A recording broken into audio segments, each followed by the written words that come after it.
le la unga le suafa mamalu le tua le tama le alo ma le angang sa ua maua le matua mai le tusa feita wina e o sualo mta upo e lua sefulu ma le faa a ua whaangaina le fai upo e sefulu ma liva o tito e feita wina e fai matua ana fai atu leo i o sua i le nuu tau te le ma fai ona au ona i le ali a wā o le atua pa ia o ia o le atua fuā o ia manatu au tu e au ngai ai mawhauwhaunga o le nei tae au e whapea au auna whaamaoni i le atua au auna whaamaoni i le atua o le vahenga o le tusia Yosua sa tātou whaita wina o nisi o upu tau mawai a Yosua i lona nuu a o le imaliu o upu whaalotu tele ina ia mana tua ma le loto whaafetai le aola vea i o le atua o le ngata i lona whaamanatu atu le alofa o le atua na taitaina mai ai la latou polonga i ai kupito i le tele o whaingata o whita na se manu e maa ngoto ai ina malanga wha umi i le vau au leo wana nofu fia ma whai mau latou tofi le nuo kanana o ia whai atu foi ia fili nei le nu po aia fia au ona iai po tupua o sa amori po tupua o sa kanana a o Yosua ia malona inga e tu maupea i le atua ai saule tali le nu Yosua ia mamau lava ia i mātou o na o ese ma le atua mātou te au ona lava i le atua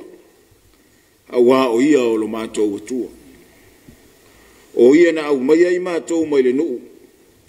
sa nofu polonga ai ai kopito le nei o mātou sa ai maa o malie o na o le anga le lei fai pea ma le anga le lei tuli loa o le atua se tali na mana ia ma ua se lau pasene i whaalongo a Yosua peitai ua iloa le leia Yosua uinga maa mionga tangata olo na nuu na te le tari tonu wina la tau upu ma folanga ua whai mai nei a wā ua na oni langona e pei oni ufi e tutupua e itinu e na ua tau nuu ma ua maua manuia o le atua i kanana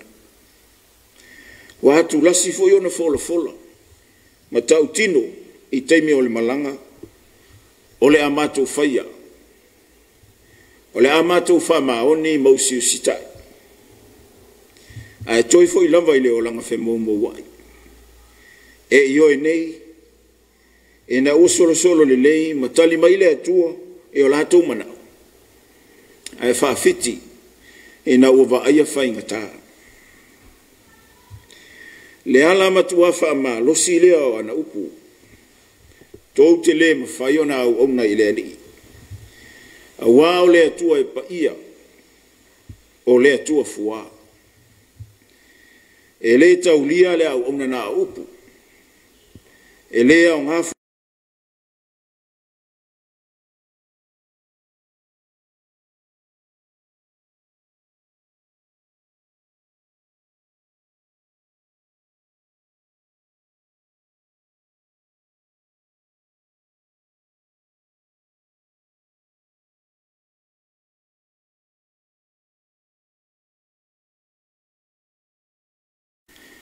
ai ia luta wina pea o le whama oni i le na upu matala a o le tangata atoa e hofo ina atu i le atua e au nai o le manatua o le alofa ma le aola vea i o le atua o le usi tai i tu la fono ma sabali ai au mea ia pole ia Yosua e fuli etu lo na tua e toi fo i lava i le o langa ua maasani ai ai fai mai lava Israel ya Yosua le ai ma tau te au ona lava ile ali ai ile fasolonga ole tal fasol pito Israel i tau sanga muli muliani na fa mau ni ai lava le sao upu a Yosua wa be mamatua a wa sili atu le sila fia o le atua o ila tau na ilolo tatou i loa o i tatou lava na te sila fia mea uma o yo tatou loto ma o tatou mafaufaunga e leo le mawhai o na unu whaale tino a o le whaale anganga ma fua lea le mawhaia o na o le to i lalo pea o le whaale anganga e le o na o le atua a o le angasala le mawhai o na whaapea mai mawhai o na o mātou au na i le atua pe au mātou loto iai o le mawhaia e le tangata o na au na wha maoni e whaalango lango i le iai o na loto atoa malona nganga e tu ina atu iai a waso se mea e whaia le tangata i le atua e le talia e le atua pe ale ai le whaatua tua ma le alofa o le wha maoni pe mai Isaia a o tau whaalolo mai o tau lima he alo e seo umata ia te o tau e ulawa ina o tau whaatele ina te talo o te le whaalongo iai ua iloa e Yosua o tangata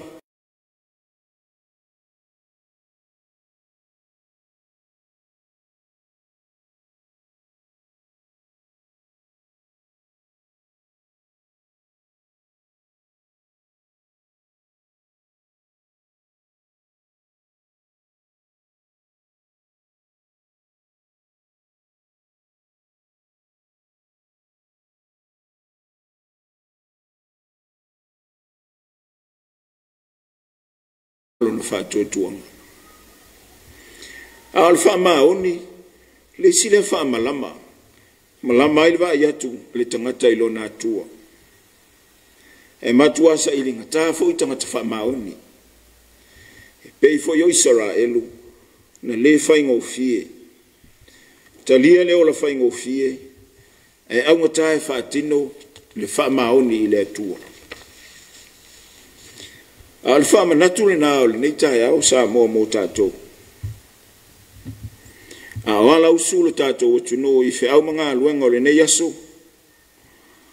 E tātou au ona ma le wha maoni i le atua. So se ala, so se tōwhinga, e tātou au ona i nā ma le wha maoni. O na manuia leo la sanga o muli mai. Na sa au lea matonu, mea tātou te whaia,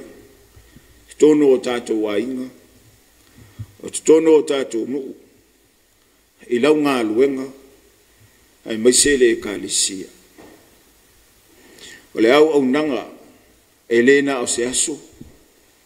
se vai aso, se maasina po o se tausanga, pēna o le neifo i aso, a o le tautua e o langa atoa, le anga o le atua, e pa ia, e mamalu, mai alofa ma alofa muti vale. E a ai o na tātou tau ave mina pēa i so uma, a wā tātou te pā ma vai. Hai sanga wha malu sia pēa i tātou i lo tātou tūli vai le atua i le tatalo male ana pongi. O a upenga nā, e sanga tapu e, wha malu sia ai,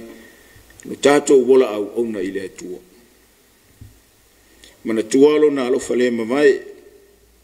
malana tau singa i lo tātou wola, e whaupea i tai au uma. O le whaolatanga na ia saunia,